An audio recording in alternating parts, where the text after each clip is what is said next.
धीमहि धियो यो नः प्रचोदयात्।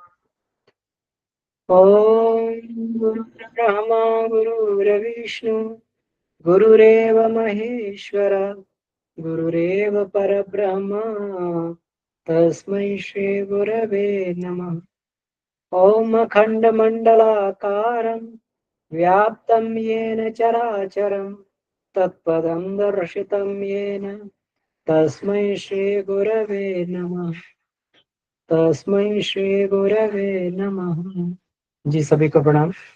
तो आज उपदेष्टा का जीवन दर्शन इस वाङ्मय में हम लोग बृहस्पतिवार के दिन हम लोग इस वाङ्मय पर स्वाध्याय करते हैं।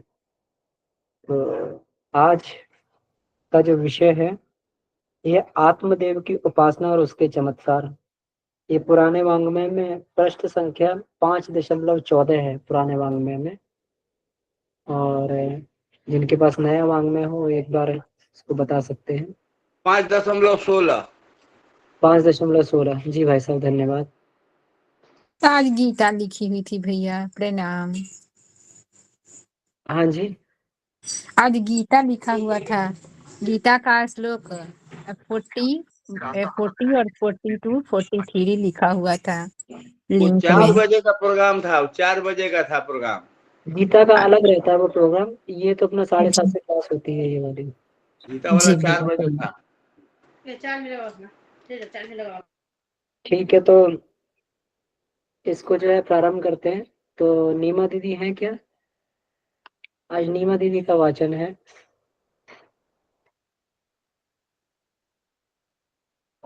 नीमा दीदी नहीं है आज।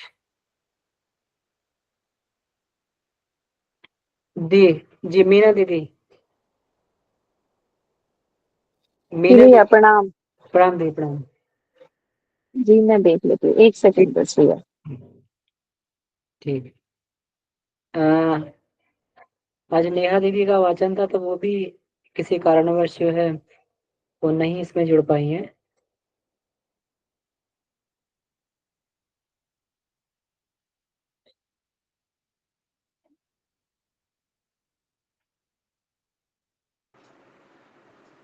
वाचन कर दे क्या? जी मीना जी वाचन के लिए पेज नंबर 216 भैया। दीदी पेज नंबर 5.14 है इसमें। अच्छा ठीक है भैया। पुराने वाले में, नए वाले में 5.16 बता रहे हैं भाई साहब।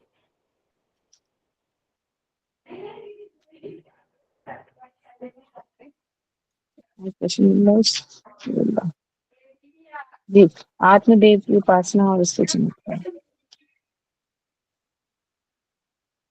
जी भैया वाचन मैं कर देती हूँ। जी जी दीदी जी। सभी को प्रणाम।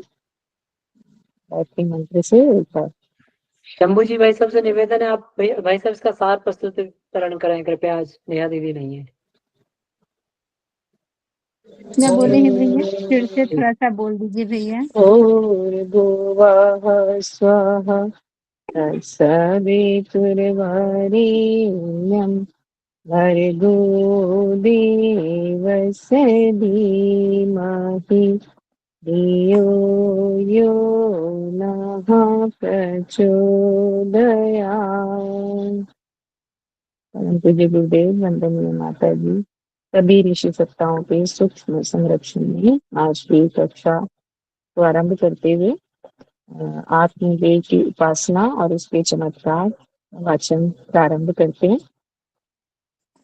दीदी एक बार फिर से थोड़ा पेज नंबर बता देंगे?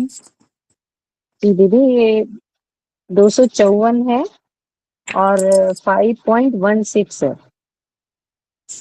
ऊपर। ठीक, प्रणाम दीदी। जी गुरुदेव के जीवन दर्शन की चर्चा उनकी स्तुति प्रशस्ति के लिए नहीं वरन इसलिए करनी पड़ रही है कि उसे आधुनिक परिस्थितियों में आत्म विकास का सर्वश्रेष्ठ प्रमाणित और प्रत्यक्ष शास्त्र कहा जा सकता है।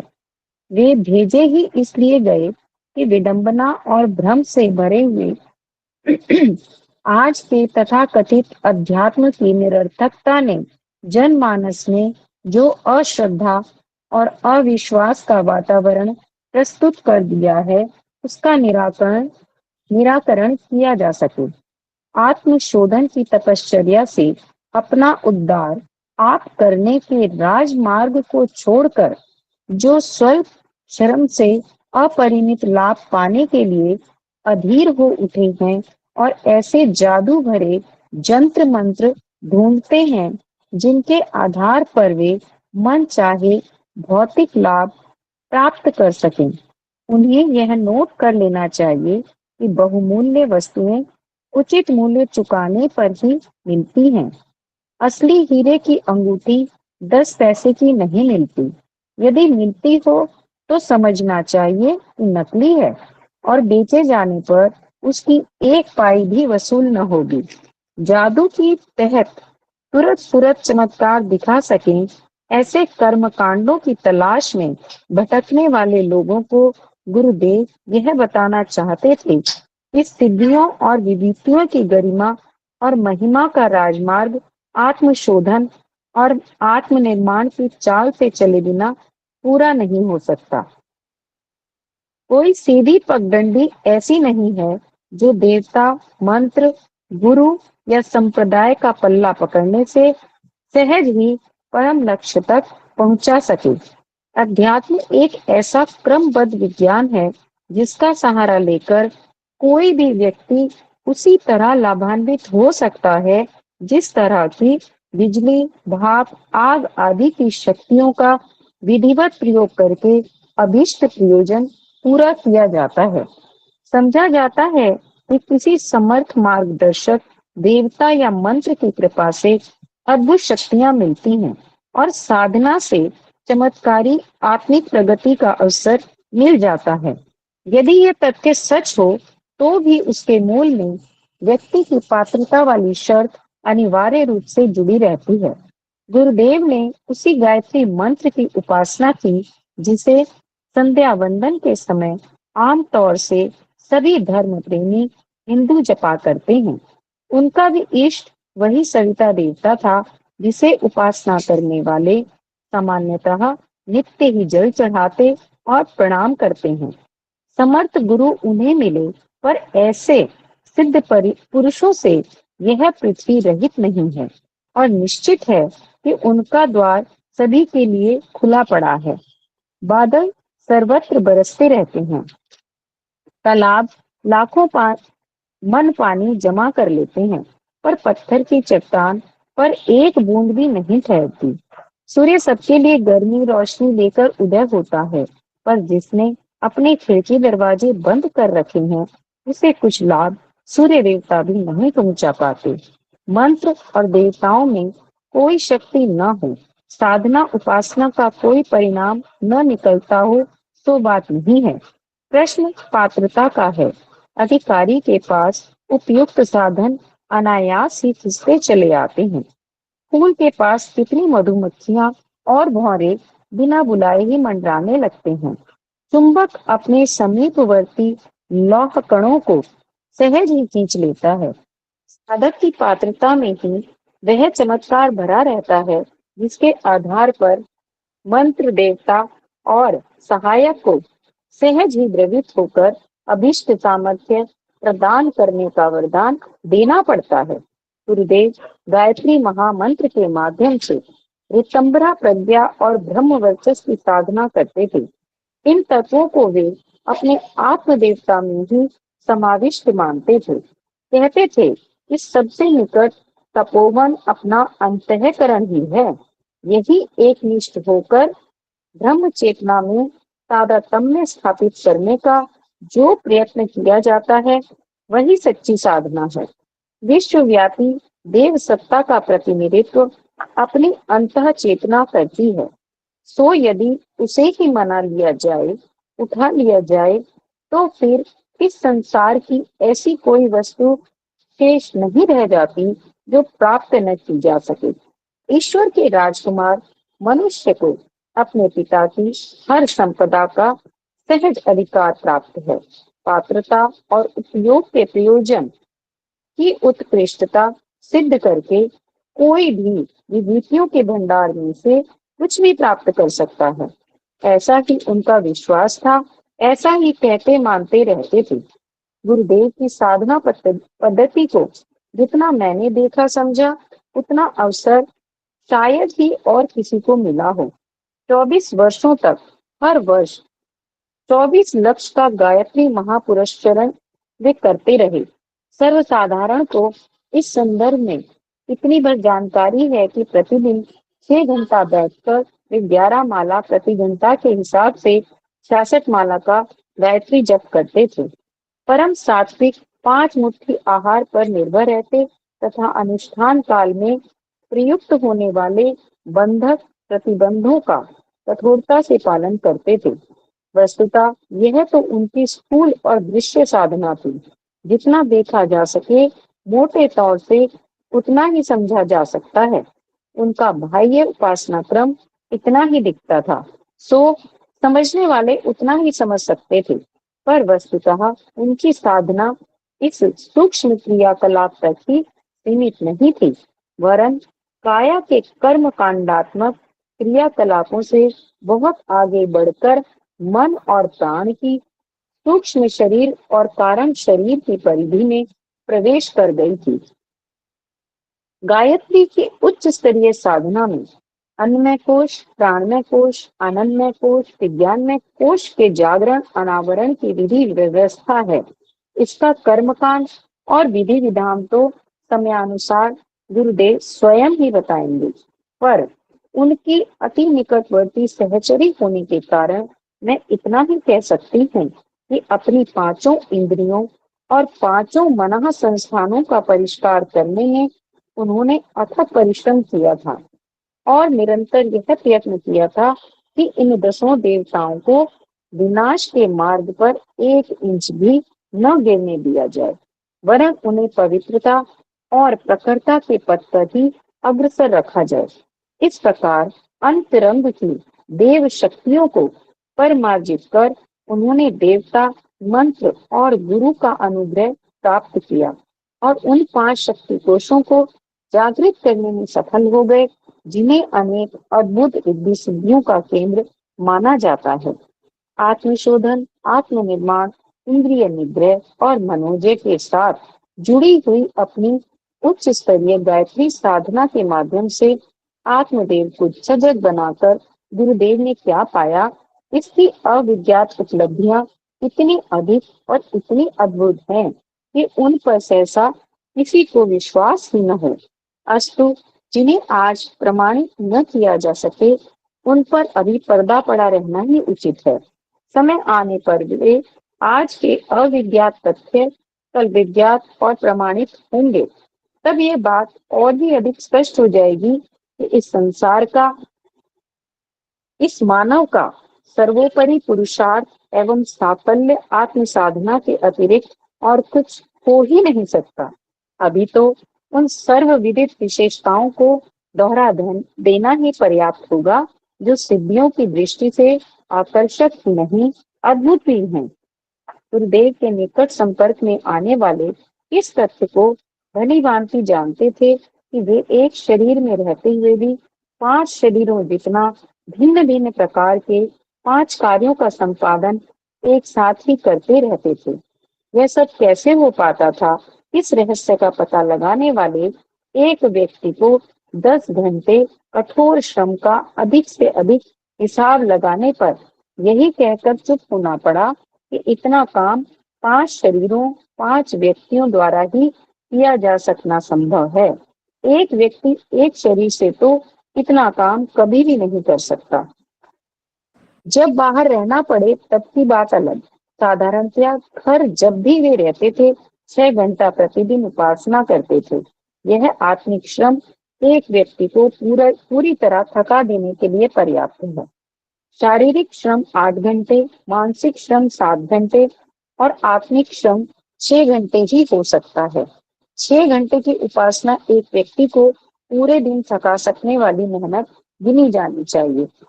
औसतन उनके पास देश विदेश के प्राय 500 पत्र आते थे। जिनमें से कितने ही काफी लंबे और जटिल समस्याओं से भरे रहते थे। इन सबको वे स्वयं खोलते थे। लगभग 400 के उत्तर कार्यकर्ताओं को नोट कराते हुए दिखाते। 100 के लगभग ऐसे होते थे जो उन्हें स्वयं ही लिखने पड़ते थे। दूसरों को बताकर इतनी जटिल समस्याओं के समाधान दिखाए भी नहीं जा सकते थे। फिर उनमें से कितने ही नितांत गोपनीय भी होते थे। बड़े दफ्तरों में जहां पत्र खोले और उत्तर दिए जाने का काम होता है, हिसाब लगाया जाए तो यह काम 10 क्लर्कों का है। अत्यंत मुस्तैदी से करने पर भी कोई एक व्यक्ति 10 घंटे से कम में नहीं निपटा सकता। गुरुदेव की आदत थी कि वे किसी भी पत्र को 24 घंटे से अधिक बिना उत्तर का रोकते न थे। देश विदेश में अगणित लोगों को अति महत्वपूर्ण मार्गदर्शन, प्रकाश एवं समाधान देने के लिए यह आवश्यक भी था। देखने वाले और लेखा जोखा लेने वाले यह जानकर चकित रह जाते थे कि किस प्रकार एकाकी इतना काम वे इस वृद्धावस्था में भी निपटा लेती हैं। ये गुरुदेव के 5 शरीरों के बारे में बता रहे हैं। दूसरा था तीसरा, इतने ग्रंथों का लेखन उनका अद्भुत कार्य है। 20 वर्षों में जो उन्होंने लिखा है उसका वजन लगभग उनके शरीर की तौल के बराबर है। आज ग्रंथों का आदि से अंत तक अनुवाद, नव निर्माण के संदर्भ में लिखी गई इतनी असंख्य पुस्तकें एवं विज्ञप्तियां और न जाने कितना क्या क्या लिखा है। जो लिखा है वह उतना गंभीर और महत्वपूर्ण है कि उसके लिए जो लिखा गया है उससे 100 गुना अधिक पढ़ने की आवश्यकता पड़ी है। यह पढ़ने लिखने का काम इतना बड़ा है कि एक व्यक्ति पूरे 24 घंटे सारे जीवन भर यही करता रहे तो भी तुलना नहीं हो सकती। इतना तो मानना ही पड़ेगा कि यह कार्य एक व्यक्ति के पूरे समय और श्रम से कम नहीं है। चौथा, व्यक्तिगत संपर्क, शिक्षण और सहायता प्राप्त करने, मार्गदर्शन, परामर्श के लिए नित्य सैकड़ों व्यक्ति उन्हें निरंतर घेरे रहते थे। प्रातः 6 बजे से लेकर रात को 8 बजे तक 10 घंटे में से केवल 1 घंटा ही मध्याह्न भोजन विश्राम को बचता था। बाकी 9 घंटे उनके आसपास जमात जुड़ी ही रहती थी। संपूर्ण भारत ही नहीं, विदेशों तक से कष्ट पीड़ितों से लेकर नव निर्माण योजना में संलग्न कर्मठ कार्यकर्ताओं की, साहित्यकारों, दार्शनिकों, विद्वानों और साधकों की भारी भीड़ से वे सदा ही घिरे रहते थे। इतना किए बिना इस विश्वव्यापी महाअभियान को गति प्रदान कर सकना संभव भी नहीं था जिसके लिए वे जन्मे और जिए थे। 5वां कार्य उनका प्रचार प्रसार कार्य और जनसंपर्क था। उपलब्ध सूचनाओं से यही प्रमाणित होता है कि प्रायः पूरे वर्ष में बाहर रहना पड़ता होगा, अन्यथा इतने सम्मेलनों, आयोजनों, गोष्ठियों, व्यक्तिगत परामर्शों तथा शोध संपर्क के लिए महत्वपूर्ण प्रवासों की बात बन ही कैसे पाती। विगत 20 वर्षों में से एक भी दिन ऐसा नहीं मिलेगा जबकि उनके बाहर रहने की सूचना उपलब्ध न हो सकी हो। ये पांचों ही कार्य उनके अनवरत रूप से चलते रहे हैं। इनमें से प्रत्येक कार्य का विवरण इतना विस्तृत है कि उसे वर्ष के पूरे 365 दिन लगाए बिना निपटाया ही नहीं जा सकता। किसी भी दृष्टि से हिसाब लगा दिया जाए, किसी भी कसौटी पर परख लिया जाए, पांचों प्रकार का प्रत्येक कार्य उनके निज के द्वारा ही संपन्न किया हुआ मिलेगा और उनमें से प्रत्येक इतना है जो पूरे शरीर से समग्र तत्परता के साथ पूरे वर्ष में ही निपटाया जा सकता है। इस बात को यूं भी कह सकते हैं कि वे एक दिखते हुए भी 5 थे। गायत्री माता के 5 मुख और 10 भुजाएं कहे बताए भर जाते हैं, पर उसके उपासक ने प्रत्यक्ष करके दिखा दिया कि एक शरीर से 5 गुनी स्तर की क्रिया शक्ति कैसे संभव हो सकती है और इसके अतिरिक्त अभी उन रहस्यों पर पर्दा ही पड़ा रहना चाहिए जो इतने अद्भुत हैं कि उन पर सहसा विश्वास करना किसी के लिए भी कठिन होगा, पर है वे अक्षरशः सत्य। समय आने पर उनका भी सप्रमाण उद्घाटन सर्वसाधारण के समक्ष होकर रहेगा। यह चर्चा इसलिए करनी पड़ी कि गुरुदेव मात्र व्यक्ति ही न थे, एक सजीव प्रयोगशाला के रूप में अध्यात्म विद्या की समर्थता और सार्थकता प्रमाणित करने आए थे और उनके प्रयोगों से सर्वसाधारण को परिचित होना ही चाहिए। निंदा स्थिति से वे बहुत ऊंचे उठे हुए थे। इन दोनों को उन्होंने समान समझा और लोग क्या कहते हैं इस पर उन्होंने कभी ध्यान नहीं दिया। वे अपने अंतःकरण के अतिरिक्त और किसी को अपनी गतिविधियों की समीक्षा कर सकने लायक मानते ही न थे। ऐसे वीतराग की कोई प्रशंसा स्तुति करे और उससे क्या प्रयोजन सोचे, फिर जबकि वे आंख से ओझल हैं तो उन पर इसका क्या प्रभाव पड़ने वाला है। चर्चा तथ्यों पर प्रकाश डालने की दृष्टि से की गई और यह प्रकट करने का प्रयत्न किया गया कि व्यक्ति सचमुच ही ईश्वर का राजकुमार युवराज है। सचमुच ही पिंड में ब्रह्मांड की समस्त शक्तियां बीज रूप में विद्यमान हैं और साधनात्मक प्रयत्नों द्वारा उन्हें उठाया पाया जा सकता है। पाने लायक जो कुछ इस संसार में है उसे आत्मदेव को जगाकर सहज ही पाया जा सकता है। गुरुदेव कहते थे कि 5 ज्ञानेंद्रियों की शक्ति को समझना और उनका सदुपयोग कर सकना ऐसा प्रयोग है जिसके द्वारा अन्नमय कोश, मनोमय कोश, प्राणमय कोश, विज्ञानमय कोश, आनंदमय कोश को जगाया जा सकता है और उनके सहारे समर्थ सिद्ध पुरुष जैसा लाभ उठाया जा सकता है। वे यह भी कहते थे कि मन, बुद्धि, चित्त, अहंकार और प्राण की पंचधा सूक्ष्म काया स्थूल शरीर से भी असंख्य गुणी सामर्थ्यवान है। बृहदारण्यक में एक उपाख्यान आता है। देवताओं ने वाणी से कहा, आप हमारे उत्कर्ष का माध्यम बनिए। सत्यव्रती वाणी ने वरदान दिया और देवता शक्तिशाली हो गए। असुरों ने सोचा इस तरह तो देवता हमें जीत लेंगे। उन्होंने देववाणी को पाप विद्ध कर दिया। वह उचित अनुचित कुछ भी बोलने लगी। फलतः देवताओं का वह अस्त्र निष्फल हो गया। तब देवताओं ने घ्राण इंद्रिय से कहा, तुम हमारी सहायता करो। श्रेष्ठ ग्राही घ्राण ने देवों की सहायता की और वे बढ़ चले। तब असुरों ने गिराने के लिए घ्राण को पाप विद्ध कर दिया और वह शुभ अशुभ किसी भी गंध को ग्रहण करने लगे। फलतः वह अस्त्र भी निष्फल हो गया और देव गिरने लगे। तब देवता चक्षु के पास गए और उनसे सफलता की प्रार्थना की। प्रिय दर्शन का व्रत धारण किए चक्षु देवताओं को समुन्नत करने लगे। तब कुटिल असुरों ने उन्हें भी पाप विद्ध कर दिया और वे उचित अनुचित कुछ भी देखने लगे। फलतः उनकी शक्ति भी नष्ट हो गई और देव हतप्रभ हो गए। इसी प्रकार कानों को आसुरी ने पाप विद्ध किया और वे असहाय हो गए। उसी प्रकार मन ने देवताओं की सहायता की, पर पाप विद्ध होने पर भी वह असहाय हो गया। अंततः दुखी देवताओं ने प्राण का आश्रय लिया और असुर उसे पाप विद्ध न कर सके। अस्तु देव विजयी हुए और असुर हार गए। उपनिषदकार ने प्रतिपादन किया है, जो इस प्राण की रक्षा करता है वह कभी नहीं हारता और मृत्युंजय बन जाता है। कथानक में इसका उद्घाटन किया गया है कि इंद्रियां देव शक्तियों से ओतप्रोत हैं। यदि उन्हें पाप कर्मों में निरत न होने दिया जाए तो ये केवल कल्याण को ही ग्रहण करें और से पथ पर ही चले, तो उनमें सन्निहित शक्ति भंडार के सदुपयोग से मनुष्य जीवन संग्राम के हर मोर्चे पर विजयी हो सकता है। यदि इंद्रियां असंयमी, उच्छृंखल और कुमार्गगामी हो जाएं, तो फिर देव जैसे वैभववानों को भी पराजय का मुंह देखना पड़ेगा। जिसका प्राण प्रबल है, संकल्प अडिग है, वही पाप विद्ध किए जाने के असुर षड्यंत्र को विफल कर सकता है और पराभव की हर आशंका को निरस्त करते हुए अजय अमर मृत्युंजय बन सकता है।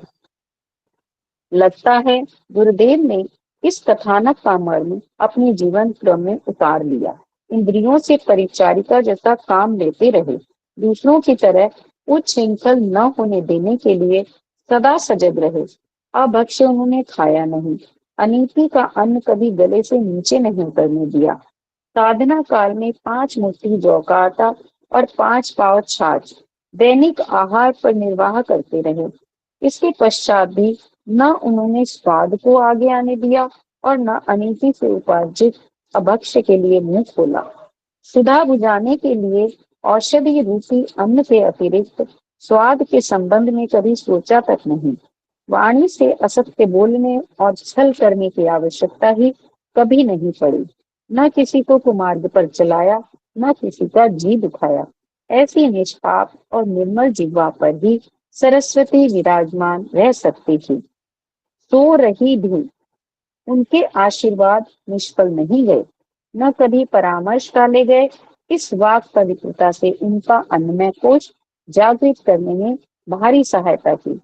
तद विषयक उपासना का कर्मकांड तो उपकरण एवं निमित्त मात्र था।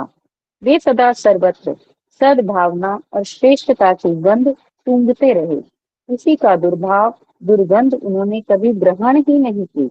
निंदकों का भी कभी बुरा न माना, वरन उन्हें साबुन का प्रयोजन पूरा करने वाला हितैषी मानकर दुलारा। दुर्गुणों में भी सज्जनता ढूंढी और हर भले बुरे में ईश्वर का अंश विद्यमान देखते हुए उसे स्वच्छ और सुंदर बनाने के लिए सामर्थ्य भर प्रयत्न करते रहे। ध्यान देवता को उन्होंने पाप विद नहीं होने दिया, फलता वह उन्हें साधना समर में विजयी ही बनाता रहा और उसने मनोमय कोश की जागरण प्रक्रिया को सरल बनाने में भारी सहायता पहुंचाई। आंखों से उन्होंने श्रेय ही देखा। नारी के प्रति माता, पुत्री और भगिनी की ही दृष्टि रही। जो पढ़ा वह मंगलमय के अतिरिक्त और कुछ न था। श्रेय को ढूंढने और प्राप्त करने में ही चर्म चक्षुओं को तथा विवेक के दिव्य चक्षुओं को समान रूप से नियोजित किए रहे। गांधारी की पवित्र दृष्टि ने दुर्योधन का शरीर वज्र जैसा बना दिया था। दमयंती के रोषपूर्ण दृष्टिपात से व्याध जलकर भस्म हो गया था। संजय ने दिव्य दृष्टि से देखकर महाभारत का सारा वृतांत धृतराष्ट्र को सुनाया था। आचार्य जी ने दृष्टि को पवित्र रखकर वे समस्त विशेषताएं उत्पन्न कर ली थी। जिसकी ओर उन्होंने भाव भरी दृष्टि से देखा वह निहाल होता चला गया। ऐसे दिव्य चक्षुओं से ही अर्जुन ने भगवान का विराट रूप देखा था। चक्षु देवता को जिसने सिद्ध कर लिया उसके लिए प्राणमय कोश में सन्निहित सिद्धियां करतल गति समझी जानी चाहिए।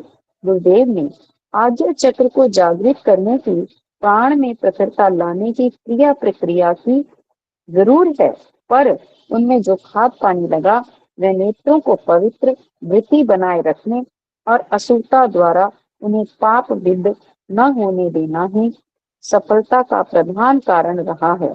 कानों से केवल दिव्य प्रयोजन ही सुनना, निंदा चुगली असूया की उपेक्षा करना, सज्जनों के सद्वचनों में ही रुचि लेना, स्नेह संभाषणों को याद रखना और कटु कर्कशता को भूल जाना कर्णेंद्रियों की पुण्य साधना है। निरर्थक सुनने और सुनाने में जिसे अरुचि रहती है, जो दूसरों की व्यथा वेदना खोजने और सत परामर्श सुनने को आतुर रहते हैं, वे कान धन्य हैं। उन्हें अमृत कलश कहना चाहिए। इन्हीं से छन छन कर मस्तिष्क में देवत्व का संचय होता है और आनंद उल्लास से अंतःकरण भरने लगता है। आनंदमय कोश को जागृत करने के लिए नाद योग प्रभृति साधनाएं करनी पड़ती हैं, पर उनकी परिपुष्टि जिस भूमिका पर होती है वह कर्णेंद्रिय का सदुपयोग ही है। ज्ञानमय कोश का परिष्कार त्वक इंद्रिय पर निर्भर है। यहाँ त्वक का तात्पर्य कामेंद्रियों से है। कुंडलिनी शक्ति की प्रचंड क्षमता इसी केंद्र पर केंद्रीभूत होती है। ब्रह्मरंध्र क्षीर सागर सहस्रार कमल में ज्ञान बीज सन्निहित है और मूलाधार चक्र जननेन्द्रिय स्थल में विज्ञान की भौतिक शक्तियों का भंडार भरा पड़ा है। नई सृष्टि उत्पन्न कर सकने की, नया संसार बसाने की स्फूर्णा इसी स्थल पर विराजमान है। गुरुदेव ने इस शिव केंद्र को पवित्रतम देव प्रतिमा की तरह ही समझा और उस शक्ति स्रोत का एक भी कण अपव्यय न करके ऊर्ध्वरेता की तरह ब्रह्म सकुना में ही प्रयुक्त किया। विज्ञान में कोश के जागरण में मिली सफलता का श्रेय वे तद विषयक साधना पद्धति को कम, ब्रह्मरेतस निष्ठा को अधिक दिया करते थे। 5 तत्वों के प्रकाश को प्रस्फुटित करने वाली 5 ज्ञानेंद्रियां वस्तुतः 5 दिव्य देवियां हैं, जो उन्हें व्यभिचारिणी वेश्या के कुपथ पर नहीं धकेलता, उन्हें मातृवत श्रद्धा के साथ संपूजित करता है, उसके पास सिद्धियों की कमी नहीं रहती। मन, बुद्धि, चित्त, अहंकार और प्राण, ये 5 देवता 5 शक्ति कोशों के अधिपति हैं। इनको भी इंद्रियों की तरह ही संभालना पड़ता है। मन की चंचलता अयोग्य भोग विलास के लिए भटकने न पाए, वासनाओं में रमण न करने लगे, तृष्णाएं अयोग्य मार्ग में संपदा और सुख सामग्री एकत्र करने के लिए मचलने न लगे। इस नियंत्रण से मन को निग्रहित किया जाता है। बुद्धि अपने साथ पक्षपात, दूसरों के साथ अन्याय, रुचिकर का समर्थन और अरुचिकर का विरोध करने लगती है और तुरंत का लाभ देखने वाली और दूरवर्ती परिणामों की ओर से आंख बंद कर लेने का दोष आ जाने से बुद्धि की पवित्रता पापविद हो जाती है। चित्त की प्रवृत्ति उत्कृष्टता की अभिरुचि छोड़कर निकृष्ट अभिव्यंजनाओं में भटकने लगे तो समझना चाहिए उसकी दिव्य शक्ति का नाश हो चला। अहंता अपने को ईश्वर का दिव्य अंश, सृष्टि की सुव्यवस्था का उत्तरदायी, आदर्शों का प्रतिष्ठापक मानने के स्थान पर शरीर और संपदा का अहंकार करने वाली, उद्धत और उच्छृंखल आचरण करने वाली बन जाए तो समझना चाहिए उसका देवत्व भी नष्ट हुआ।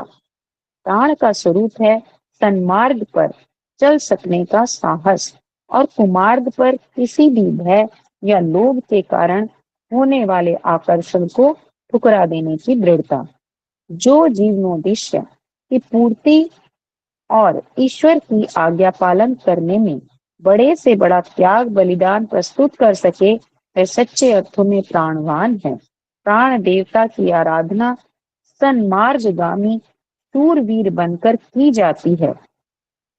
गुरुदेव इन 5 आत्म देवताओं को भी उसी तरह साधते रहे जिस तरह की इंद्रिय देवियों की पवित्रता अक्षुण्ण बनाए रहने में तत्पर रहे।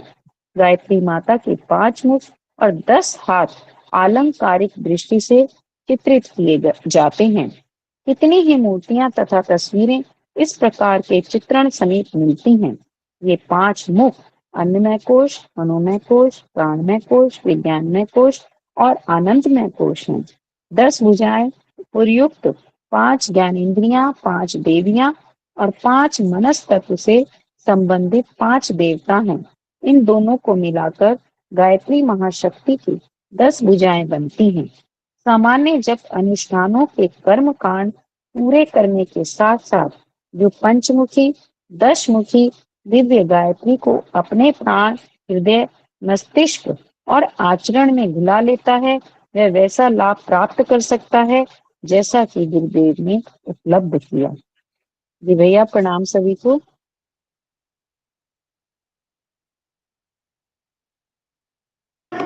जी जी जी, बहुत बहुत आभार आपका। ये बहुत ही लंबा विषय और बहुत ही गहरा विषय है, लेकिन आपने इसको पढ़ा तो इसमें बहुत कुछ जो है आपके वाचन से ही बहुत कुछ इसमें स्पष्ट हुआ। तो समय हमारा हो गया है, तो चर्चा का समय है। तो मुझे लगता है कि इस पर अगर ये चर्चा करना चाहे तो कर सकते हैं। जी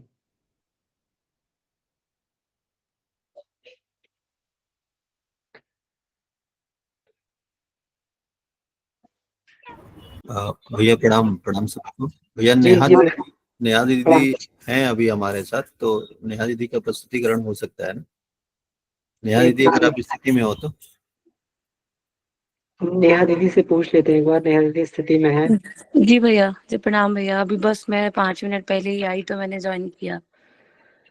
तो नेहा दीदी अगर स्थिति में है तो आप जी इसमें कर सकते हैं। जी जी भैया, वैसे तो टाइम काफी हो गया है क्योंकि बोलना स्टार्ट करते हैं तो 15 मिनट कहाँ चले जाते हैं पता नहीं चलता।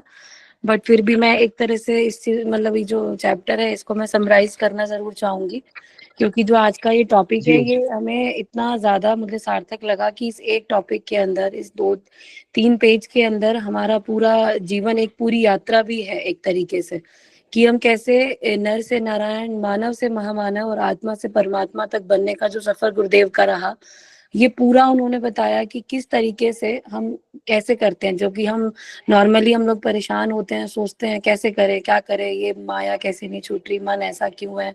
तो ये पूरा बहुत डिटेल में मैंने इसको 4-5 दिन स्टडी किया और एक एक लाइन, एक एक शब्द ऐसा था कि अगर हम अपने अंदर उतारे तो हम भी गुरुदेव के पद चिन्हों पर चलकर उनके ईश्वर के राजकुमार के रूप में बिल्कुल वैसा ही काम कर सकते हैं जैसा गुरुदेव हमसे इच्छा करते थे, या वो सोचते थे कि मेरे बच्चे ऐसे बने।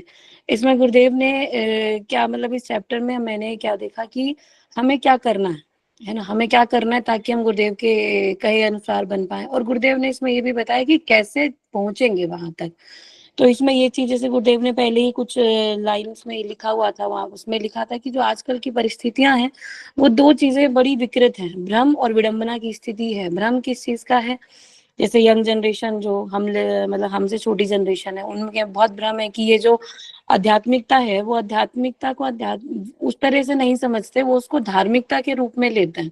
कि जो ये पंडित होते हैं या फिर जो भी ये आडंबर करते हैं, जो भी पाखंड करते हैं, वो इस चीज को समझते हैं कि यही आध्यात्मिकता है और वो इससे दूर भागते हैं। क्योंकि मैंने भी देखा है कि जब बच्चे पूजा का नाम आता है सोचते हैं ये कोई इलॉजिकल चीजें हैं, ये कोई प्रैक्टिकल तो है नहीं। तो हमें, क्योंकि आजकल बच्चे थोड़ा मॉडर्न हो गए हैं तो प्रैक्टिकल चीजों को ज्यादा समझते हैं।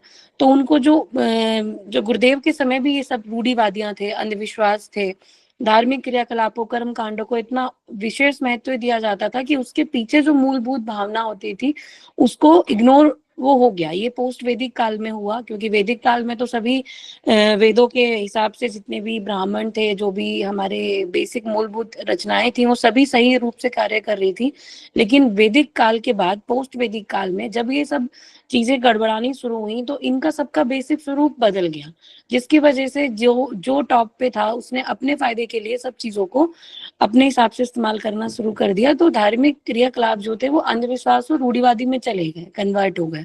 तो आजकल जो रूप चल रहा है वही कंटिन्यू है। तो जो आजकल की जनरेशन है या पहले भी लोग जो थोड़ा लॉजिकल माइंड से सोचते हैं, उनको लगता है कि ये सब सही नहीं है। तो गुरुदेव ने ये जो हमारे सामने एग्जाम्पल रखा कि जो विडंबना हमारे सामने ये है कि जो हम भारतीय संस्कृति में है और ऋषियों की परंपरा हमारी परंपरा है। तो जो ऋषि मुनि अनंत काल से चले आ रहे थे और जिनकी जो परंपराएं थी जो हमें मानव से महामानव बनाने की थी, वो सारी बीच में कहीं विस्मृत हो गई। वो उनपे ऐसे धूल चढ़ गई। धूल इसलिए चढ़ गई कि एक तो लोगों ने भी बदल दिया, जो बीच में है उन्होंने भी बदल दिया, और हम भी उस तक वहां तक हमारी भी असफलता रही हमारी जनरेशन की कि हम वहां तक नहीं पहुंच पाए। तो वो विडंबना तो गुरुदेव ने ये अपने एग्जाम्पल से बताया कि जितने भी भ्रम विडंबना गुरुदेव ने सबको नकारा और गुरुदेव ने अपने आप को एक जीती जागती प्रयोगशाला बनाया कि किस तरीके से हम आज के जमाने में रह के एक सही मार्गदर्शन दे सकते हैं। तो गुरुदेव का ये जैसे लिखा था कि जादू मंत्र आजकल क्या करते हैं ज्यादातर, आजकल नहीं, हमेशा से चला आया है कि जो धार्मिक लोग होते हैं, आध्यात्मिक लोगों की बात नहीं कर रही, मुझे ये है इतना एज्यूम करके मैं चल रही हूँ कि लोग आध्यात्मिक और धार्मिक होने में अंतर समझते हैं। तो जो धार्मिक लोग हैं वो क्या सोचते हैं कि जैसे आजकल बहुत सारे गुरु हो गए हैं, बहुत सारे गुरु हैं, बहुत सारे कथावाचक हैं हर जगह, और आजकल ये थोड़ा फैशन में भी आ गया, आध्यात्मिक को स्पिरिचुअल को लोग फैशन में भी लेते हैं। तो बहुत ज्यादा जैसे आप देखेंगे धार्मिक स्थलों में बहुत ज्यादा भीड़ होने लगी है। पहले इतनी भीड़ नहीं होती थी, लोग जाते थे तो वहाँ उस प्लेस की प्योरिटी बनी रहती थी, वहां पे वो शुद्धता बनी थी, वो वाइब्रेशंस भी थी। लेकिन अब इतनी ज्यादा भीड़ हो गई है कि हर कोई, इसके पीछे सोशल मीडिया भी एक बड़ा कारण है, और लोगों के अंदर ये फैशन भी चल गया है कि हमें स्पिरिचुअल दिखना है क्योंकि थोड़ा अलग दिखेंगे। बट वो स्पिरिचुअल क्या है, आध्यात्मिकता क्या है, वो उसको नहीं समझ पाते। तो गुरुदेव ने कहा कि कुछ लोग ऐसे होते हैं जो जाते हैं गुरुओं के पास और कहते हैं कि हमारे अंदर ये चीज आप हमें आशीर्वाद दे दो तो ये हम बदल जाएंगे, हमारा जीवन बदल जाएगा। तो गुरुदेव ने ये कहा कि जो जादू मंत्र में ढूंढते हैं, जो आशीर्वाद में ढूंढते हैं, उनके उस आशीर्वाद से, किसी के आशीर्वाद से कुछ नहीं होने वाला। क्योंकि मुझे याद, गुरुदेव का एक एग्जाम्पल याद है कि एक गुरुदेव जब थे अपनी साधना कक्ष में बैठते थे, ध्यान, मतलब सब लोग मिलने जाया करते थे, तो एक सज्जन आया, उन्होंने कहा गुरुदेव मुझे आपके साथ रहना है। तो गुरुदेव ने कहा क्यों रहना है? बोले नहीं, बस मुझे आपके साथ रहना, आप मुझे खुद से दूर मत करिए। तो गुरुदेव ने कहा अच्छा क्या हो जाएगा उससे? बोले मैं भी आपकी तरह बन जाऊंगा। तो गुरुदेव ने कहा कि देखिए छिपकली है ना, ये छिपकली रोज मेरे बेड के ऊपर रहती है, रोज छिपकली है, और ये कम से कम 15 साल से तो यही है, और ये लेकिन अभी भी छिपकली की छिपकली है, ये मेरे जैसी नहीं बनी है। तो मुझे देखने से, मेरे पास रहने से तू मेरे जैसा नहीं बनेगा। तू मेरे जैसा बनेगा जो मैंने लिखा है उसको पढ़ के उसको आत्मसात करने से। तो वैसे ही जो हम महात्मा लोगों के पास जाते हैं तो हम उनके आशीर्वाद से, वो हमें आशीर्वाद से हमें बस एक सद्बुद्धि की हम प्रार्थना कर सकते हैं कि हमारे अंदर वो चिंतन आए कि जिससे हम उस प्रगति पथ पे चले, लेकिन करना तो हमें ही पड़ेगा। अभी जैसे आजकल क्या कुंभ स्नान हुआ, आप सब लोग वाकिफ हैं कि हर कोई कुंभ की दौड़ में था कि हमें स्नान करके अपने पाप मिटाने हैं, अपने पाप मिटाने हैं। लेकिन एक बात मैं उस वक्त भी सोचती थी, अभी भी, जैसे कि एक गंदी बोतल है, एक बोतल हमारे पास कांच की बोतल है, उसमें हमने बहुत कुछ गंदा भरा हुआ, कूड़ा कचरा भरा हुआ।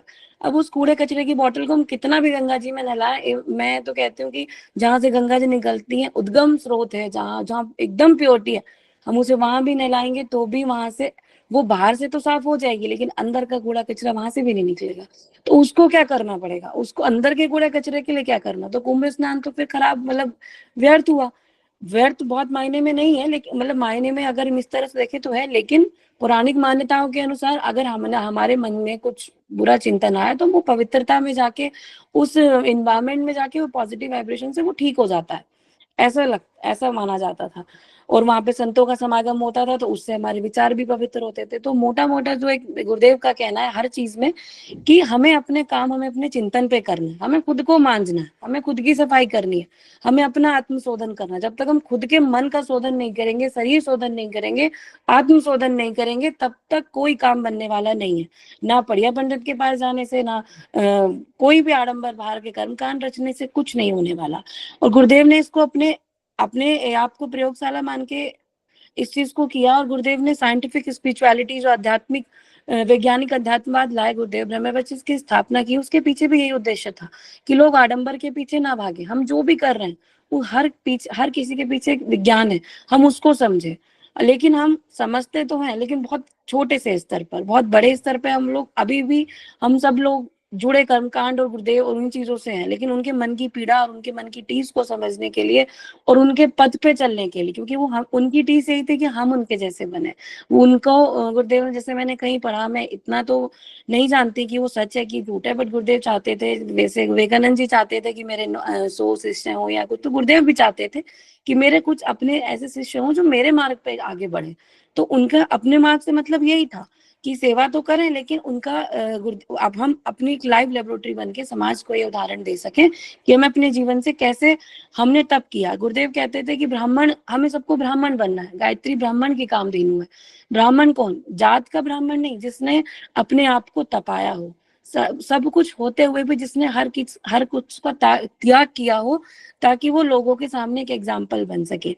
जैसे कि सेकंड गुरुदेव ने बताया इसमें कि पात्रता अनिवार्य है। कुछ भी हमें गुरुदेव का शिष्य बनने के लिए भी हमें अपनी पात्रता को विकसित करना पड़ेगा, क्योंकि बिना पात्रता के तो ऐसा ही है जैसे एक घड़ा बारिश में रख दें और उसमें उसके जो हमें उल्टा रख दिया, जो हमारा जिस तरफ से उसका छेद था जिसमें पानी जाना था, वहां से उल्टा हमने उसको घड़े को रख दिया, और अब ये हम सोच रहे हैं कि ये भर जाना चाहिए। सारा पानी तो रिस के बाहर जा रहा है, तो वो कैसे भरेगा उसमें? तो हमें अपनी पात्रता विकसित करनी है। पात्रता विकसित कैसे करें? जैसे गुरुदेव ने बताया कि पात्रता हमें विकसित करने की, जो भी हमारे पास है हमें उसे बांटना शुरू करना है, हमें ज्ञान देना है, हमें विचार क्रांति करनी है। गुरुदेव के विचार की हम बदलेंगे, युग बदले को हमें अपने जीवन में सार्थक करना है। विचार क्रांति कहाँ से करनी है? स्वयं से करनी है। पहले हमें खुद से बदलना शुरू करना है, अपने विचारों को बदलना है।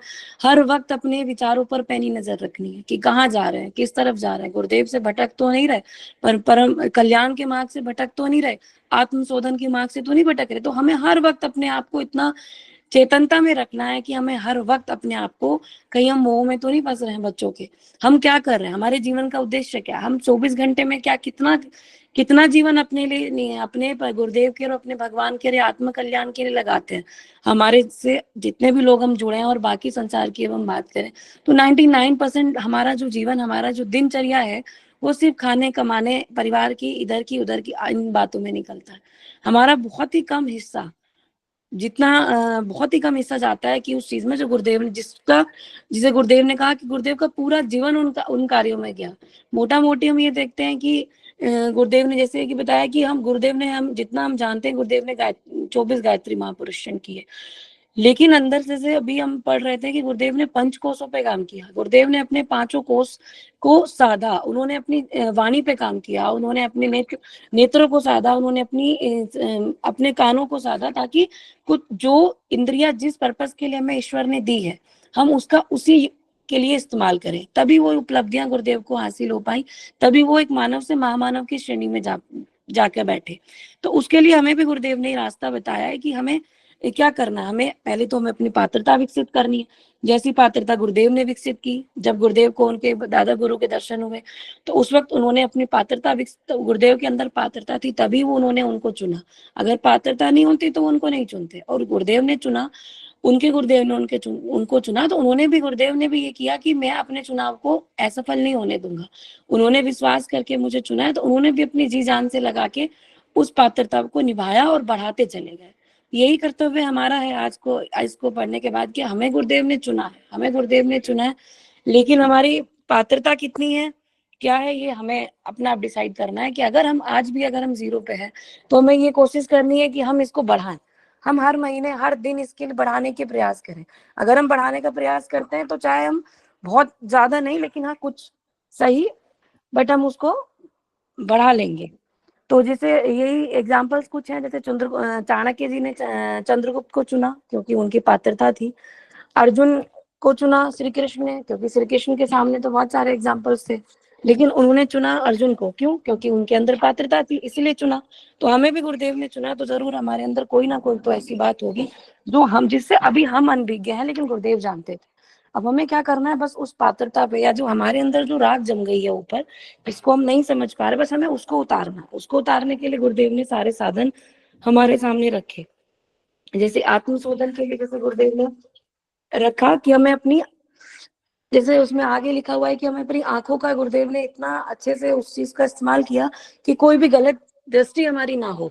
हम जब भी देखें अपने आंखों से सिर्फ पॉजिटिविटी देखें, चारों तरफ से प्रकृति की पवित्रता देखें, अपने आप को, अपनी आंखों को पवित्र रखें। जैसे एग्जाम्पल भी दिए कि गांधारी की आंखों में इतनी पवित्रता थी, उन्होंने इतना साधा था अपनी उस इंद्री को कि जब उन्होंने उसको खोला तो वो मतलब विध्वंस हो गया। तो इसी तरह गुरुदेव ने कहा कि हमारी वाणी, हमें अपनी वाणी पे काम करना। ये बहुत छोटी छोटी डिटेल्स है, लेकिन ये बहुत बड़ा इम्पैक्ट क्रिएट करती है। अगर हम ये एक संकल्प ले लें कि हम जब बोलेंगे सिर्फ अच्छा बोलेंगे, हम किसी की बुराई नहीं करेंगे, हम किसी के लिए गलत नहीं बोलेंगे। हम गलत देख रहे हैं, लेकिन हम उस गलत को, अगर हम बोलना है तो उसको सुधारने के पर्पज से बोलेंगे। हमारा जो नजरिया होगा वो सुधार के पर्पज से होगा, उसको सुधार के लिए ही काम करेंगे। हम उसकी बुराई नहीं करेंगे, चाहे हमारे मिशन की बुराई हो, चाहे हमारे घर में किसी की बुराई हो, चाहे किसी की भी हो। जहां हम खराबी देखेंगे हम उसको सुधारने की कोशिश करेंगे, ना कि उसको गलत भावना से देखेंगे। तो हमारे कानों की, जैसे गुरुदेव ने बात की कि दिव्य प्रयोजन के लिए ही हम कानों का इस्तेमाल करेंगे। एक वर्ड मुझे बहुत अच्छा लगा कि हम कानों को अमृत कलश बनाएंगे। हम वही सुनेंगे जो हमारे भगवान की बातें या फिर हमारे गुरुदेव की बातें। हम कुछ भी संसार का ना निरर्थक लेंगे ना निरर्थक सुनेंगे। तो ये बहुत बड़ी बात है जो गुरुदेव ने हमें छोटे छोटे सूत्रों से बता दी है। तो वैसे ही गुरुदेव ने कहा कि हमारी 5 चीजें, जैसे लास्ट में था कि 5 मुख हैं गायत्री के और 10 हाथ हैं। तो 5 मुख मोटे मोटे एक तरह से पंचकोश के रूप में काम करते हैं। तो पंचकोश में, और 10 हाथ, जिसमें 10 हाथ में 5 आध्यात्मिक, 5 भौतिक। 5 जो भौतिक हैं वो है स्वास्थ्य। पहला है स्वास्थ्य। स्वास्थ्य में हम अपने शरीर का ध्यान रखें। सबसे पहला हमारे जो शरीर मिला है, क्योंकि ये हमारा व्हीकल के रूप में काम करता है। अगर हम अपने शरीर का ही ख्याल नहीं रखेंगे तो किस तरह से मन और ये सब किस तरह से हम कर पाएंगे। तो सबसे पहले हमें अपने स्वास्थ्य का ख्याल रखना है, हमें संयम से खाना है, इंद्रियों पे संयम रखना है, बैलेंस करके चलना है जीवन को। एक्सट्रीम नहीं, ना बहुत एक्सट्रीम में सात्विक, बहुत ना बहुत एक्सट्रीम में हमें भौतिकता में जाना है। यही हमारा एक बैलेंस करके चलना है। हमें अपनी विद्या पे ध्यान रखना है, हमें अपने आत्मचिंतन को बढ़ाना है, हमें अपने कौशल का ख्याल रखना है कि हमें अपनी स्किल बढ़ानी है। हमें इस कौशल का मतलब कि जो इस समाज को अच्छा दे सके। हमें अपनी जो हर किसी के अंदर कुछ कुछ ऐसी स्किल होती है जो अलग होती है, यूनिक होती है, हमें उन पे ख्याल रखना है। उससे हम कैसे समाज का विकास कर सकते हैं, उससे हम समाज को कैसा अच्छा दे सकते हैं, हमें ये ख्याल रखना है। हमें सामान्य, जब जो हम करते ही हैं सभी गायत्री परिवार होने के नाते, हमें 3 माला जप करने का आदेश दिया जाता है। तो हम सामान्य जप के साथ सामान्य अनुष्ठान और हम गायत्री माता का जो भी अभी आज गुरुदेव ने हमें जितनी भी चीजें बताई हैं कि हमें आत्म शोधन करना है, आत्मज्ञान, आत्मदर्शन, इन सब के लिए जो आत्मचिंतन की बात कही गई है कि हम सब इन पे इनका ख्याल रखेंगे, अपने मन को भोग विलास वासनाओं इन सब से बचा के मन का भी निग्रह करेंगे। गुरुदेव ने सबसे अच्छी बात कही जो बहुत सारे लोगों से अलग थी कि हमें अपने मन को अपना दास नहीं बनाना, हमें अपने मन को जबरदस्ती कंट्रोल नहीं करना, हमें हमारे मन को अपना सहायक बनाना है, अपना सहायक मित्र बनाना है। तो हमें वही करना है अपने मन के साथ। हमें अपनी बुद्धि को विषय वासनाओं से बचाना है। हमें अपने बुद्धि को किसके लिए लगाना है? परमपिता परमात्मा के लिए लगाना है कि हम कैसे दूसरों के लिए मदद कर सके। हमें अपने चित्त को निंदा से हटा के गलत कामों निकृष्टता से हटा के उत्कृष्टता की ओर लेके जाना है। उसके लिए हमें निरंतर प्रयास करते रहना पड़ेगा क्योंकि चित्त का स्वभाव है, मन का स्वभाव है नीचे की ओर बहना। अब जिसका स्वभाव नीचे की ओर बहना है उसको ऊपर उठाने में मेहनत तो लगती है। इसलिए गुरुदेव ने कहा कि अध्यात्म कोई कायरों का क्षेत्र भी नहीं है, अध्यात्म तो बहुत हिम्मत वालों का क्षेत्र है। तो इसीलिए हमें इन सब काम पे फोकस करना है। अहंकार हमें करना है, जैसे गुरुदेव ने कहा अहंकार हमें किस बात का करना है? धन का नहीं करना, शरीर का नहीं करना। हमें किसी ऐसी चीज का अहंकार नहीं होना चाहिए जो टेम्परेरी है, जो स्थायी नहीं है। हमें अहंकार होना चाहिए हम ईश्वर के दिव्य अंश हैं, हमें हमारे ईश्वर ने इस सृष्टि का राजकुमार बना के भेजा है। तो हमारी जिम्मेदारी है ये हमारी जिम्मेदारी है कि हम अपनी सृष्टि का, अपनी प्रकृति का ख्याल रखें, आसपास के लोगों का ख्याल रखें, हमारे समाज का ख्याल रखें। जो बहन भाई हमसे किसी भी वजह से, किसी भी आयामों में हमसे थोड़े कम है, हमें उनको भी हाथ पकड़ा के उनको अपने साथ लाना है, आगे बढ़ाना है। तो ये हमें करना है। सन्मार्ग पर चलने का साहस हमारे अंदर होना चाहिए, क्योंकि सन्मार्ग पर चलने का साहस नहीं होगा तो हम गुरुदेव के शिष्य कहलाने लायक तो वैसे भी नहीं होंगे। क्योंकि गुरुदेव ने यही कहा कि प्राण जो हमारे अंदर लहलाता है, जब हम साधना करते हैं, जब हम अच्छे रास्ते पे चलते हैं तो हमारे अंदर प्राण बढ़ता है। तो उस प्राण के लिए सन्मार्ग पे चलने का साहस हमारे अंदर पैदा होता है और हम कुमार्ग से हटते हैं। एक छोटा सा एग्जाम्पल, जब मैं पढ़ रही थी तो मैंने ये एक मुझे बहुत अच्छा एग्जाम्पल लगा कि औरंगजेब थे, औरंगजेब के एक छोटे भाई थे, बड़े भाई थे जिनका नाम था दारा सिकोह। दारा सिकोह जिस इन्वायरमेंट में थे, जिस भी सल्तनत में थे, वो हमसे अलग थी, लेकिन उनको बचपन से ही धार्मिक उपनिषद पढ़ने का बहुत शौक था, वेद पढ़ने का बहुत शौक था। तो औरंगजेब को जब ये पता चला कि दारा सिकोह उपनिषद को ट्रांसलेट कर रहे हैं तो उन्होंने बोला कि उन्होंने उनको वहां से निकाल दिया और उनको कहा या तो तुम इसे बंद करो या फिर तुम फांसी की सजा मिलेगी। तो दारा सिकोह के पास ये मौका था कि वो क्यों ही ये करें, क्योंकि उनके लिए तो मैंडेटरी भी नहीं था, उनका धर्म भी नहीं था। लेकिन उन्होंने कहा कि नहीं, मुझे ये करना है क्योंकि ये बहुत अच्छा है और ये मुझे अपनी कौम को भी ये संदेश देना है। इस उपनिषद को वो ट्रांसलेट कर रहे थे, तो उसके लिए उनके प्राणों को उन्होंने औरंगजेब ने उनको बंदी बना के फांसी पे चढ़ा दिया, लेकिन उन्होंने अपना ये काम नहीं छोड़ा। तो दारा सिकोह मुझे बहुत मतलब मुझे बहुत प्रभावित किया उनकी स्टोरी ने। मैंने उनको उपनिषद की स्टोरी में मैंने उनका ये जिक्र पढ़ा। तो इसी तरह से अभी जैसे सॉरी मेरी आवाज भैया थोड़ी सुबह से मैं भाग दौड़ में थी ना तो बैठ गई है, तो इस वजह से मैं थोड़ा बोल नहीं पा रही हूँ। मैं यही बात कह के समाप्त करूंगी, जैसे गुरुदेव ने कहा कि हमें इन सब चीजों को अपने अंदर धारण करना है। और आज का जो विषय है ये बहुत ही अच्छा है। हम गुरुदेव को एक एग्जाम्पल लेके लाइव रोल मॉडल की तरह अगर हम काम करें तो महामानव भी ना बन पाए, लेकिन नल और नील की तरह हम प्रयास तो कर सकते हैं, श्रेय तो ले सकते हैं। जो गुरुदेव ने ये बीड़ा उठाया तो हम उनके पीछे पीछे गिलहरी की भर के जितना ही काम करें, लेकिन हम जितना भी कर पाए आज हम यही कोशिश करें कि आज से हम इस चीज को शुरुआत करें, गुरुदेव के पद पर आगे बढ़े। जी भैया, सॉरी भैया मेरी आवाज एकदम जी खत्म हो गई है। दीदी, बहुत बहुत आभार। लेकिन फिर भी आपने जो है बहुत इसमें ये बहुत बड़ा था, लेकिन इसमें फिर भी आपने सार प्रस्तुतिकरण करने का ये है ये किया है इसमें। और जबकि परिस्थिति अनुकूल नहीं थी फिर भी आपने इसको लिया, इसके लिए बहुत बहुत आभार आपको। और ये जो है विषय बहुत बड़ा है, बहुत ही गूढ़ गहरा विषय है ये। बहुत सारे सूत्र हम लोगों को इससे मिले हैं। जी, तो मेरा निवेदन है और भी कोई भाई बहन इसमें अपनी बात को रखना चाहें या कोई प्रश्न बनता हो इसमें तो हम लोग चर्चा कर सकते हैं, क्योंकि अभी 6 मिनट का समय बाकी है हमारे पास में।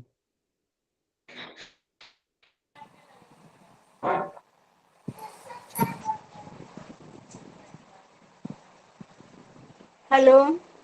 जी दी प्रणाम जी। हाँ भैया प्रणाम। ये करी भैया कि जैसे लोग कहते हैं कि पितृ दोष है, तो पितृ दोष पंडित जी लोग कहते हैं कि इसको बैठा दीजिए ले जाके तब सही रहेगा, तो उसके लिए क्या समझा जाए? कोई गया कहता है कि बैठ जाएंगे तो कोई वहाँ के साथ वचन। जी तो गुरुदेव ने इसके लिए श्राद्ध का बड़ा ही सामान्य कर्मकांड दिया हुआ है श्राद्ध का। तो हम जी। लोगों को जो है ये जब ये आता है तो हम लोगों को ये करते रहना चाहिए। जब पितृपक्ष आता है अच्छा तो अच्छा पितृपक्ष मानता है। जी तो पितृपक्ष जो है पूरा ये चलता है, 15 दिन चलता है। तो इस समय हमें जो है ये करते रहना चाहिए इसमें, है ना। अच्छा और हाँ, और अंत में जो है अमावस्या वाले दिन जो लास्ट में जो ये होता है, अगर पूरा नहीं कर पाए तो हम लोग लास्ट में जो है ये कर सकते हैं अमावस्या वाले दिन। जी जी हाँ, नेहा दीदी आप कुछ कहना चाह रही हैं? भैया जो दीदी ने बात पूछी है पितरों के लिए, तो मैं गुरुदेव की जो बुक है पितर हमारे अदृश्य सहायक, अगर वो उसको पढ़ेंगी तो उनके सारे डाउट क्लियर हो जाएंगे पितर को लेके। जी जी बिल्कुल बिल्कुल।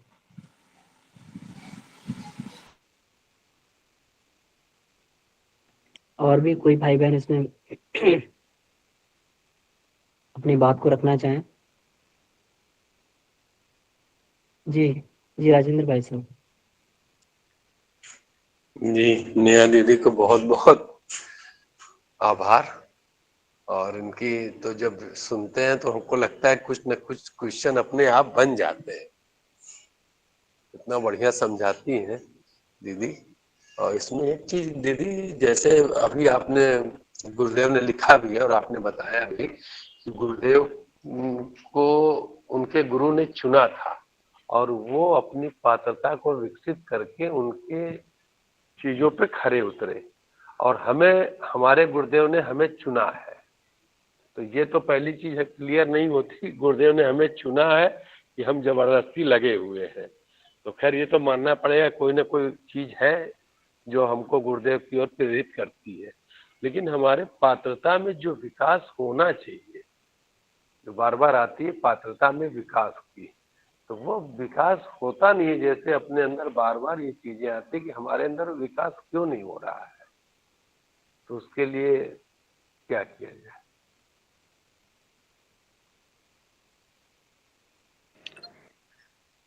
भैया जैसे अभी हम मैंने बोला कि गुरुदेव ने हमें चुना है, तो मुझे एक भैया की बात याद आ गई। उन्होंने बोला गुरुदेव के साथ 3 तरह के लोग जुड़े हैं, एक है लेट, एक चपेट, एक है ठेठ। तो उन्होंने मुझे उनकी परिभाषा पढ़ी है, लेकिन मैंने बोला भैया ये क्या है, तो उन्होंने बोला जो लेट हो मतलब चपेट होते हैं, जो जिनको गुरुदेव मतलब जो किसी भी परेशानी से गुरुदेव से आके जुड़ गए, उनको किसी चीज की मार पड़ी और वो आके जुड़ गए। एक हो गए लेट, जिनको कहीं और जगह नहीं मिली, जो खाने पीने के उससे शांति कुंज फ्री देता है, तो जैसे बहुत सारे संवैधानिक, चलो हम वहां रहेंगे, फ्री में रहेंगे, फ्री में खाएंगे सोएंगे। तो एक इस तरह के लोग हुए जिनको बोला लेट, कि वहां लेटने आया, वो उनका काम वो गुरुदेव से बहुत ज्यादा उनका नहीं है, बस वो उनका काम चल रहा है, वो दैनिक जिन। एक हो गए चपेट, जो किसी परिस्थिति बस वहां गुरुदेव से जुड़ गए हैं, कि वो किसी परेशानी में थे, उनको लगा ठीक है तो वो जुड़ गए, उनके अंदर से बहुत ज्यादा। एक हो गए ठेठ। ठेठ ऐसे जिनको गुरुदेव जिनको गुरुदेव ने अंदर से पकड़ रखा है, उनको कहीं जाने नहीं देना है।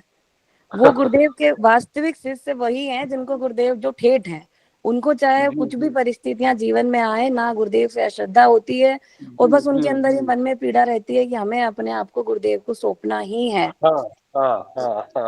ये वाले मैं अपने आप को बड़े प्राउड से कहती हूँ, गर्व से, कि मैं ठेठ हूँ, और मुझे गुरुदेव अगर मैं बिल्कुल चुना भी नहीं होगा ना 1% भी, तो भी मैं अपने आप को नहीं सिद्ध नहीं, करवा इसमें दूंगी तो गुरुदेव कोई को। दो राय है ही नहीं है। जी क्योंकि जी पिछले 25-30 सालों से पिताजी हमारे जो है जी इनके जी एकदम मतलब पूरा जीवन अपना लगा दिए थे, तो इसलिए इसमें कोई जी वो वाली बात तो है नहीं कि हमें कोई तकलीफ है तब हम गुरुदेव को याद जी करते हैं जी या जी गुरुदेव। हाँ, जी हमें जी तो जी ये कि चाहे कुछ भी हो जाए, लेकिन जी मुझे इसलिए बार बार ये चीजें जो हम करना चाहते हैं या कुछ भी बनना जी चाहते हैं, वो बार बार हमें अपने अंदर कमी नजर आती है, हम क्यों नहीं जी। कर पाते। इसके में कमी अगर आपको नजर आ रही है, तो मुझे लगता है यही एक अच्छा साइन है कि अगर आपको कमी नजर आ गई तो अब आप उसमें सुधार कर सकते हैं, हम उसमें सुधार कर सकते हैं। समस्या तब होती है जब हमें कमी नजर नहीं आती, हम देखते ही नहीं है।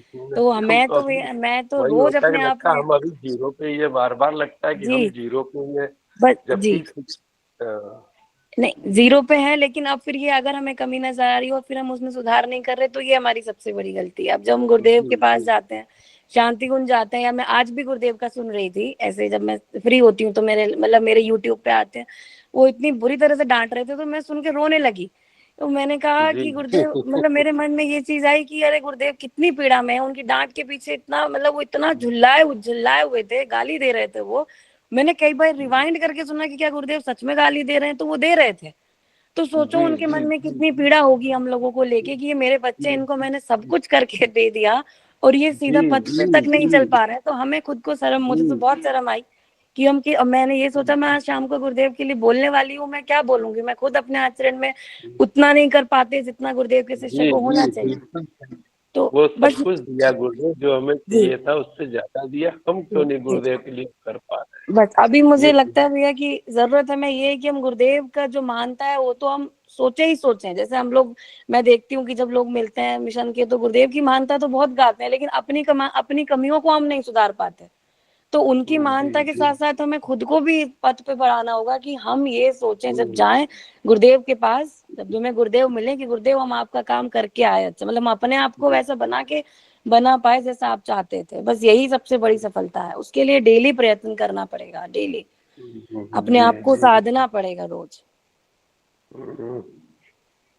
जी वही करना तो पड़ेगा, बिना करने तो हम नहीं। गुरुदेव हमें सहायता जरूर तो करेंगे, लेकिन भगवान भी क्या करते हैं ना, साथ खड़े होते हैं। लेकिन अर्जुन से भगवान ने अर्जुन से कराया, वो खड़े थे साथ में, लेकिन कहा करना तो तुम्हें ही है अर्जुन, मुझे नहीं करना, मारोगे तो तुम अपने ये हाँ सारी जो हाँ, हमारे अंदर बार जी बार मारना तो अर्जुन नहीं। मन से परेशान थे, जी अपने बार बार जो है मन से परेशान थे, बार बार भगवान समझा रहे थे। जी वही जी जी चीज लगता है कि बार बार जो है गुरुदेव का जब पढ़ते तो लगता है वो हमको इतना समझाते हैं, इतना सब कुछ करते हैं, जी लेकिन हम अपने को किन शब्दों में कहें कि हम जी क्यों नहीं जो है गुरुदेव का उस तरह से काम कर पाते, वो पीड़ा बन गई।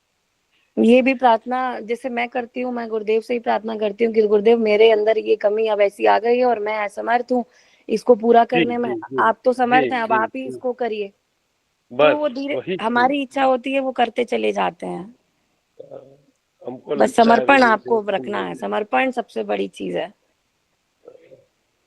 जी दीदी। जी दीदी प्रणाम।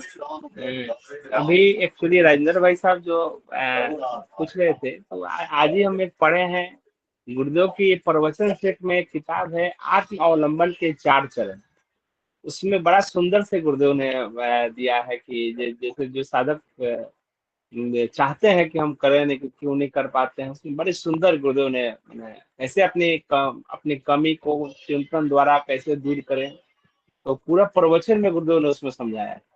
तो हम भाई साहब जी को कहेंगे कि वो जरूर पढ़ें आत्मावलंबन के 4 चरण। जी जी, हम सबको प्रवचन ही, सेट अब में हम ही है। सबको ही गुरुदेव की पढ़ना है, हम पुस्तकें सबको ही तो पढ़ना है। हाँ, गुरुदेव हम की सबका पुस्तकें तो विश्वास। इस पर बहुत सी हम पढ़ रहे हैं।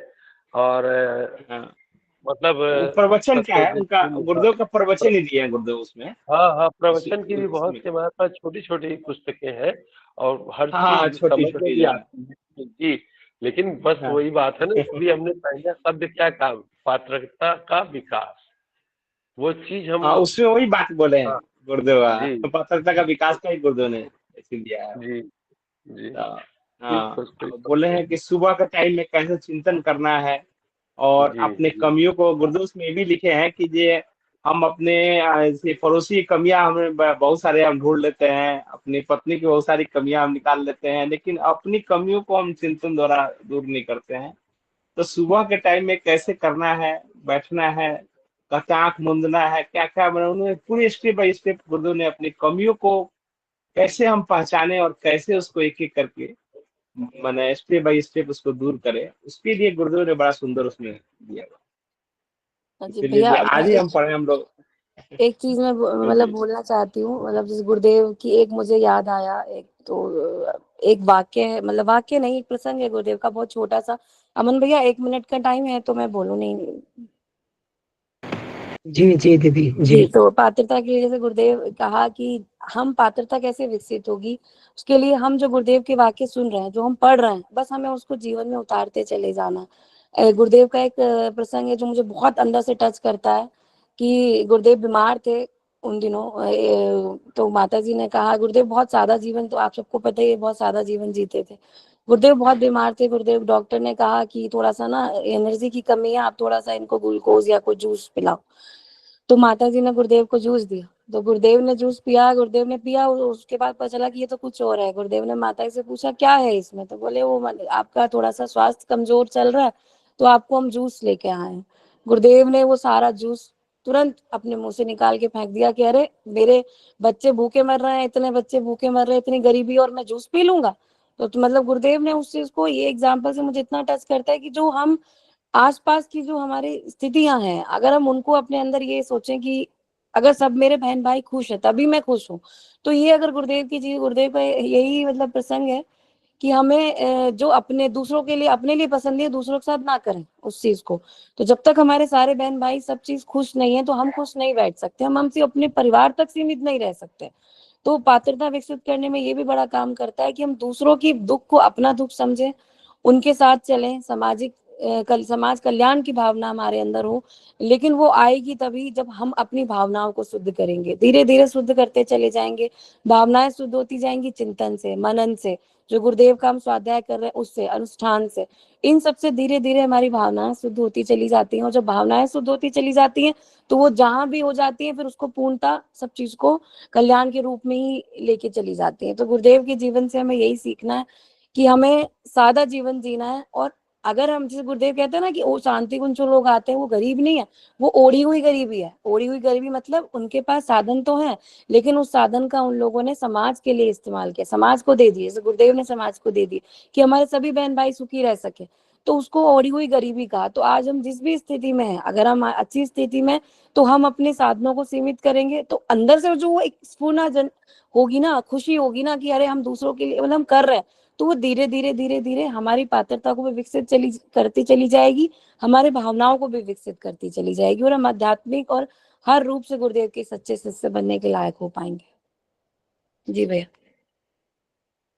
दीदी बहुत बहुत बहुत अच्छा है, और ये काफी अच्छा उपाय भी आपने बताया एक, और आशा करते हैं कि इस पर कार्य करना शुरू करेंगे। जी दीदी बहुत बहुत धन्यवाद। जी बहुत बहुत आभार। आज के लिए तो फिर मुझे लगता है समय हो गया है, तो क्लास को ही समाप्त किया जा सकता है। तो आइए, तो नेहा दीदी आपसे निवेदन है कि शांति पाठ करके इसको समाप्त किया जाए फिर, है ना। जी भैया, भैया सॉरी, मेरा एक कॉल आ रहा है, जरूरी है, मुझे उठाना ठीक है। पड़ेगा, आप सकते हैं क्या? हाँ बिल्कुल जी बिल्कुल। ओके, आइए, थैंक परम यू। पूज्य गुरुदेव, प्रणाम। वंदनीय माता जी, सभी रिश्तेदारों को धन्यवाद देते हुए हम लोग इस विषय को ही समाप्त करते हैं, और प्रार्थना करते हैं कि गुरुदेव की पीड़ा को हम अपने अंतःकरण में महसूस कर पाए, उसके अनुरूप अपने जीवन को बना पाए। इसी भावना के साथ में शांति पाठ। ओम शांति शांति शांति। जी समाप्त। सभी को प्रणाम, धन्यवाद।